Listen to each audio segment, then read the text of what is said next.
LIC of India presents Union Budget 2025, co-presented by Sensodyne, co-powered by SBI, the banker to every Indian, and LIC Housing Finance Limited, associate partner ACC and Ambuja Cement.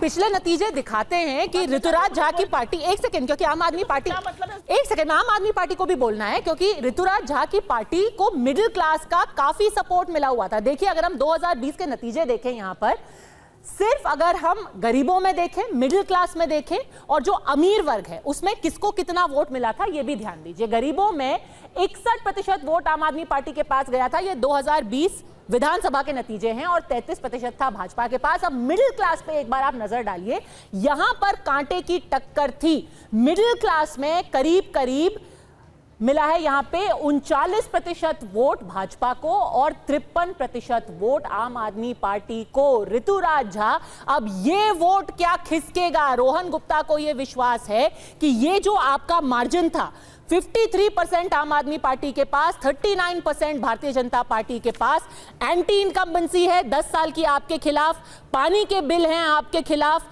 बिजली नहीं आ रही है आपके खिलाफ, और अब ये bonanza भी मिल गया है भारतीय जनता पार्टी की तरफ से। ये गैप जो है खत्म हो सकता है। मैं अपने जैसे कि मैंने आपसे कहा, मेरे पास आई नहीं। आओ बेटे भाई, अरे आम आदमी पार्टी को भी बोलने दीजिए, वो भी है। डायरेक्ट आक्षेप था, आपको मेरे पास आना चाहिए था। आऊंगी आपके पास। मैं तो चुपचाप सुन रहा था, हमारी बात भी सुन लो एक मिनट, है ना। देखो, सबसे इंपॉर्टेंट ये है कि ये पूंजीपतियों की सरकार है। इनको हर चीज में केवल पूंजीपतियों को इंपॉर्टेंस देना है। जैसा कि अरविंद केजरीवाल जी ने कहा कि यूनियन बजट में कहे कि अपने मित्रों पूंजीपतियों का जो है सो जिस तरीके से 16 लाख करोड़ का कर्जा माफ किया, आगे कर्जा माफ नहीं करेंगे। केवल ये कहने से और ये करने से आपको पता है, तो 10 लाख की मांग की थी, उन्होंने 12 लाख कर दिया। आपने तो सिर्फ 10 लाख का टैक्स एग्जेम्पशन मांगा था, वो 12 लाख हो गया। मैंने कहा ना कि अरविंद केजरीवाल जी ने 7 डिमांड रखा, उसमें से एक माना, उसको अप्रिशिएट कर रहे हैं ना, उसको कहां डिनाई कर रहे हैं, है ना। मैं नेगेटिव राजनीति नहीं करता हूं, लेकिन आप एक बात को समझिए कि अरविंद केजरीवाल जी ने प्रधानमंत्री जी को चिट्ठी लिख के कहा था ना कि आप यूनियन बजट में रखो कि आप जो है सो जिस तरीके से लाखों करोड़ रुपया अपने पूंजीपति मित्रों का आपने जो है सो आज तक माफ किया, वो नहीं करोगे। और जैसे ही जो एसेंशियल कमोडिटीज है उसके ऊपर जो आप जीएसटी का दर कम करोगे, उससे बहुत बेनिफिट होगा। क्या कोई देश आगे बढ़ सकता है बिना शिक्षा का बजट बढ़ाए, बिना हेल्थ का बजट बढ़ाए, प्राइमरी सेक्टर के अंदर में काम किए बिना? आप मुझे बताओ, नहीं हो सकता है। और दिल्ली को इन्होंने क्या दिया आप सोचो, दिल्ली की जनता 1,75,000 करोड़ रुपया केंद्र सरकार को टैक्स देती है, और बदले में आज तक ये 325 करोड़ रुपया देते थे। इस बजट में वो भी नहीं है। दिल्ली वालों के साथ धोखा किया इन लोगों ने। और इतना ही नहीं किया, 486 रुपया पर व्यक्ति म्युनिसिपल कॉर्पोरेशन को पूरे देश में दिया जाता है, दिल्ली को नहीं देते ये लोग, जानबूझ के नहीं देते हैं। दिल्ली के लोगों से बदला निकालते हैं, क्योंकि दिल्ली के लोग इनको वोट नहीं देते हैं। और ऊपर से फाइनेंस कमीशन ऑफ इंडिया कहता है कि टोटल बजट का 42% will straight away go to the state government. आप मुझे बताओ कि 1,75,000 करोड़ रुपया आप दिल्ली से टैक्स लेते हो, बदले में दिल्ली वालों को कुछ नहीं मिलता है, झुंझुना मिलता है। ऊंट के मुंह में जीरा है, लॉलीपॉप है, झुंझुना है। और अरविंद केजरीवाल ने जो ट्वीट किया वो भी पढ़ के सुना देती हूँ। देश के खजाने का एक बड़ा हिस्सा चंद अमीर अरबपतियों के कर्जे माफ करने में चला जाता है। मैंने मांग की है बजट में ऐलान किया जाए, किसी अरबपति के कर्ज को माफ नहीं किया जाएगा। मिडिल क्लास के होम लोन और व्हीकल लोन में छूट दी जाए, किसानों के कर्जे माफ किए जाए, इनकम टैक्स और जीएसटी की टैक्स दरें आधी कर दी जाए। कुछ भी नहीं किया है आपने, एक झुंझुना पकड़ा दिया ये मिडिल क्लास के नाम पे। रोहन गुप्ता, जनता बेवकूफ नहीं है।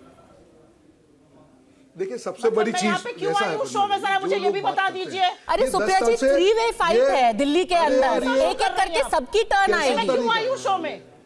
रुक जाइए ना, आपने उनको दिया, फिर आप उनके पास चली गए, आप वापस उनके पास चली गई। क्योंकि आप दोनों सवाल तो भाजपा से ही पूछ रहे हैं। ये क्या दादागिरी है यार? आप दोनों सवाल भाजपा से सवाल तो पूछो, जवाब तो दूं मैं, फिर आप बात कर लीजिए। समय है, के पास चली गई, अब आप वापस भाजपा के पास क्या तरीका है? ये क्या शो कर रही हैं आप Padmaja ji? It's a waste of my time. दोनों के सवाल का जवाब मांगा जाएगा। चलिए, आप भी अपना जवाब, आप भी अपना सवाल जोड़ दीजिए आम आदमी पार्टी के साथ। फिर कुछ पॉइंटेड आंसर्स नहीं मिलेंगे, क्योंकि वो आपका आंसर अवॉइड कर लेंगे।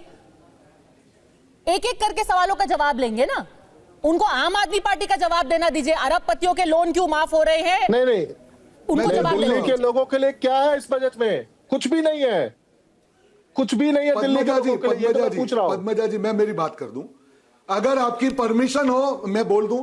देखिए पद्मजा जी, सबसे बड़ी बात है, ये जो सवाल उठा रही है वो वैसी पार्टी है जो 10 साल दिल्ली में शासन किया है। वो आदमी विपक्षी मानसिकता में, कल तो कांग्रेस के साथ घूम घूम के दिल्ली की जनता को बेवकूफ बनाया, और आज जब रिपोर्ट कार्ड देने की बात आई हर चीज दूसरे पे डाल रहे हैं। यमुना साफ नहीं जी, नहीं हो पाई, अब जहर डाल रहे हैं। अब उनको शराब की होम डिलीवरी होती है और आज भी दिल्ली में टैंकरों से पानी जा रहा है, कोई वादा नहीं पूरा किया। एक बीच में मत बोलिए, बीच में मत बोलिए, आप लोगों की यही तकलीफ है, बीच में वही बोलते हैं जिनको सुनने की आदत नहीं होती है।